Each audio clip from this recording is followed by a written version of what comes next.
క్షీరసాగర మదనం సమయంలో గరళం ఉద్భవించగా కాలకూట విషాన్ని పరమేశ్వరుడు సేవించి తన కంఠంలో బంధించి సకల లోకాలను రక్షించాడు. ఆ పురాణ గాథకు ప్రతీకగా కార్తీక పౌర్ణమి వేళ జ్వాలాతోరణ మహోత్సవాన్ని విశిష్ట శైవ క్షేత్రాల్లో మాత్రమే నిర్వహిస్తారు. అంతటి మహాద్భుత ఉత్సవం ఈ నిండు పున్నమి వెలుగులో ఈ కైలాస ప్రాంగణంలో దర్శించుకోవటం ఎంతో అదృష్టం. ఒక్కసారి అందరూ ఓం నమః శివాయ, ఓం నమః శివాయ.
శివాయ నమో, శివాయ నమో, నమః శివాయ, నమః శివాయ, శివాయ నమో, శివాయ నమో, నమః శివాయ, నమః శివాయ.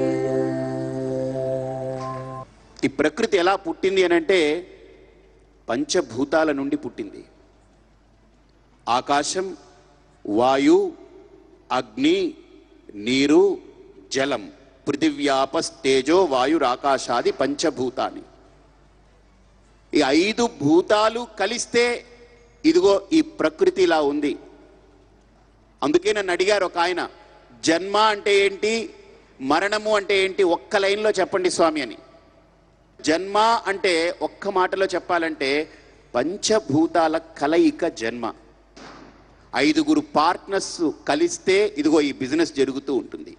ఎవరి 5 పార్ట్నర్స్ అంటే ఆకాశం, వాయు, అగ్ని, నీరు, భూమి.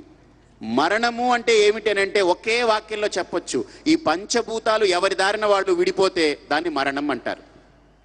బిజినెస్ జరగాలంటే అందరూ కలిసి ఉండాలి. జీవితం కొనసాగాలి అంటే 5 కలిసి ఉండాలి. బిజినెస్ అయిపోవాలి అని అంటే 5 అందరూ విడిపోవాలి. మరణం ప్రాప్తించాలి అని అంటే 5 విడిపోవాలి, 5 భూతాలు.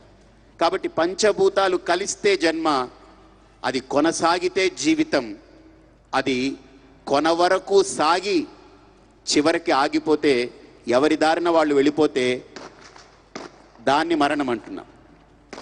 అంటే పంచభూతాలే ఈ ప్రకృతికి ఆధారం, మనకు ఆధారం. అటువంటి పంచభూతాలని పరమాత్మ తన నామంగా కలిగి ఉన్నాడు. అందుకనే శివుడు ఎవరయ్యా అని అడిగితే ఒక్కొక్క అక్షరంలో ఒక్కొక్క ఎలిమెంట్ని దాచుకున్నాడు ఆయన.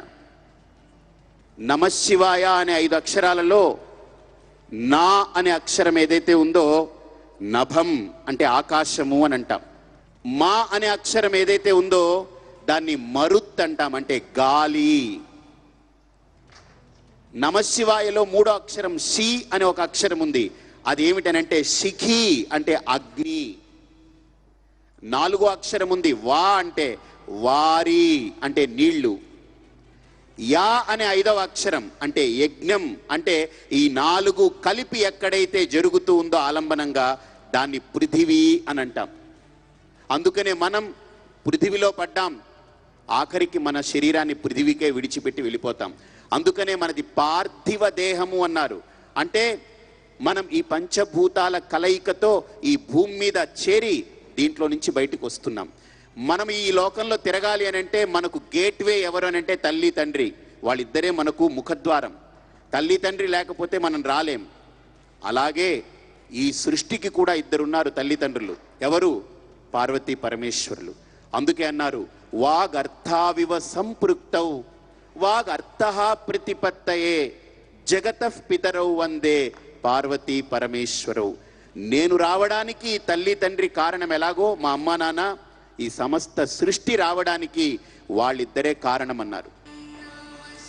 శృతి స్మృతి పురాణానాం ఆలయం కరుణాలయం నమామి భగవత్పాద శంకరం లోకశంకరం అపార కరుణాసింధం జ్ఞానదం శాంతరూపిణం శ్రీచంద్రశేఖర గురుం ప్రణమామి ముదాన్వహం.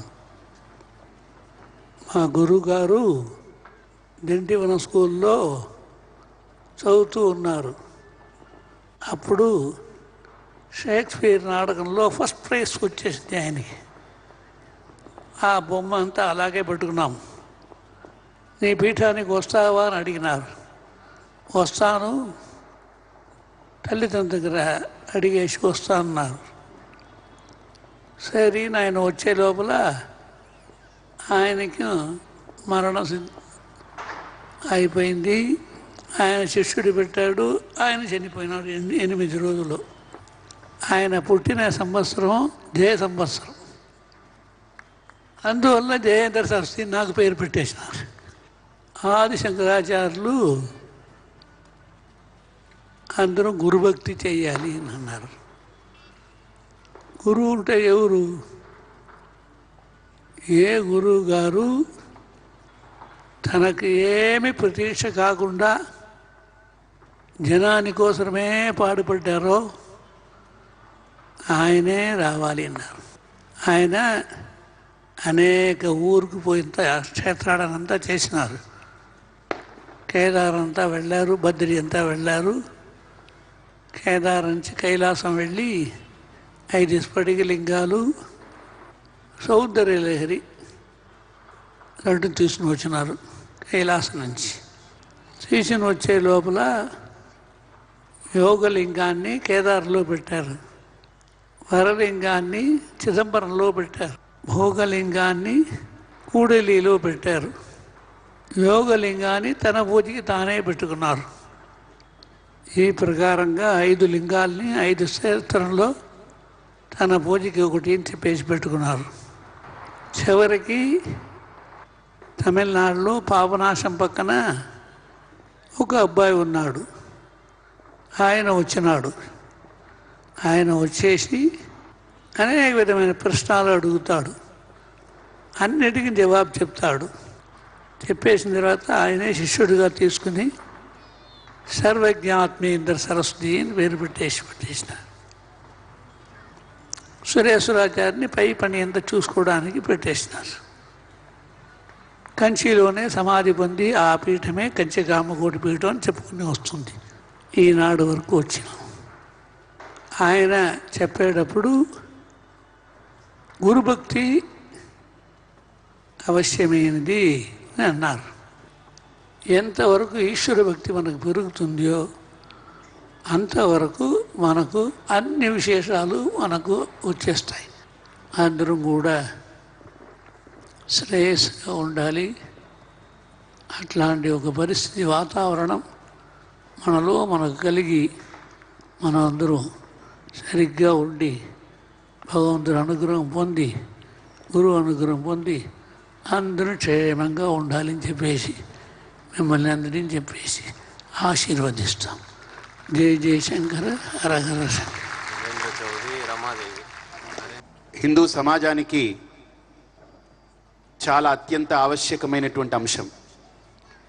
అలాంటి సమన్వయాన్ని మనం మంచి మజ్జిగ తాగాలి అని అంటే పాలు దాంట్లో తోడు పెట్టేటువంటి తోడు అవి తోడు వేయగానే చీచి ఈ పెరుగుని నేను కలుపుకోవడం ఏమిటి అని పాలు వదులుకున్నా, నన్ను చీ అనింది నేను దీంతో కలవనని పెరుగు అనుకున్నా ఉదయానికి మనకు మజ్జిగ దొరకదు. ఆ పాలు వేసే పెరుగు రెండు కలిసి నిలబడగలిగితే అది పెరుగు అవుతుంది. అలా కలపగలిగే ఒక మహత్తరమైనటువంటి వేదికగా భక్తి టీవీ ఇక్కడ ఒక గొప్ప వేదికను ఏర్పాటు చేసింది. ఈ వేదిక ఒక మార్గదర్శనం కావాలి, ఈ వేదిక ఒక ఆదర్శం కావాలి. ఇది ఒక్కరనే కాదు, అందరూ ఆదరించాలి, అందరూ ఆదర్శంగా తీసుకోవాలి, అందరూ ముందుకు సాగాలి. అందుకని అన్ని పీఠాలని, అన్ని మఠాలని, అన్ని ఆశ్రమాలని ఒక దగ్గరికి తీసుకొచ్చి ఒక తాటిపై ఇది నడిపించాలనేటువంటి ఒక మంచి ఆశయం. ఇది అందరికీ ఒక స్ఫూర్తినివ్వాలని మనస్ఫూర్తిగా కోరుకుంటాం. అద్భుత ఘట్టం ప్రారంభం కాబోతోంది. కార్తీక దీప మహోత్సవం.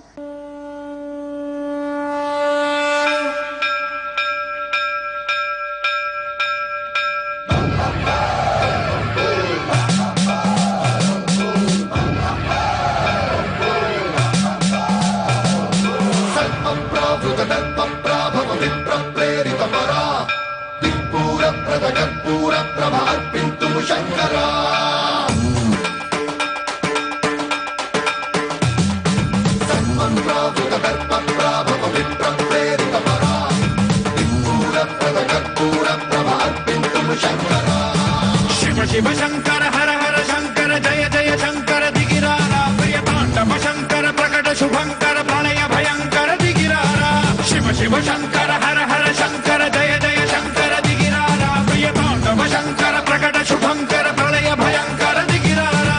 ఓం పరమేశ్వర పర ఓం నిఖిలేశ్వర హర ఓం జీవేశ్వరేశ్వర కనరారా ఓం మంత్రేశ్వర స్వర ఓం యంత్రేశ్వర స్థిర ఓం తంత్రేశ్వర వరదావేరా.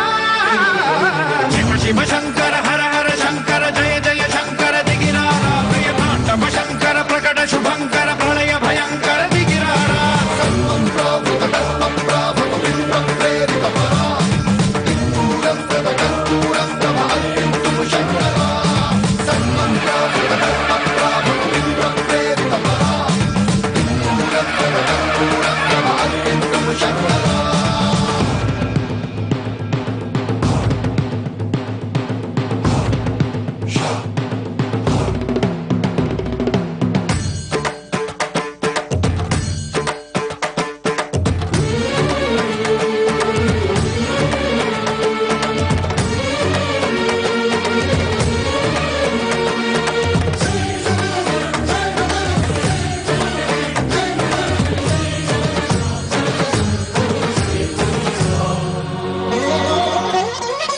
ఆకాశలింగమై ఆవహించరా ఢమ ఢమ ఢమమని డమరుక ధ్వని సలిపి జడదని వదిలించరా శ్రీవాయులింగమై సంచరించరా అడువడువడువున తన తనువున నిలిచి చలనమే కలిగించరా భస్మం చేసే అసురునే అగ్నిలింగమై ప్రవికారా వరదై ముంచై జలలింగమై ఘోరా వరమై వసమై ప్రబలమౌ లింగమై బలమిడరా జగమే నడిపే పంచభూత లింగేశ్వర కరుణించరా శివ శివ శంకర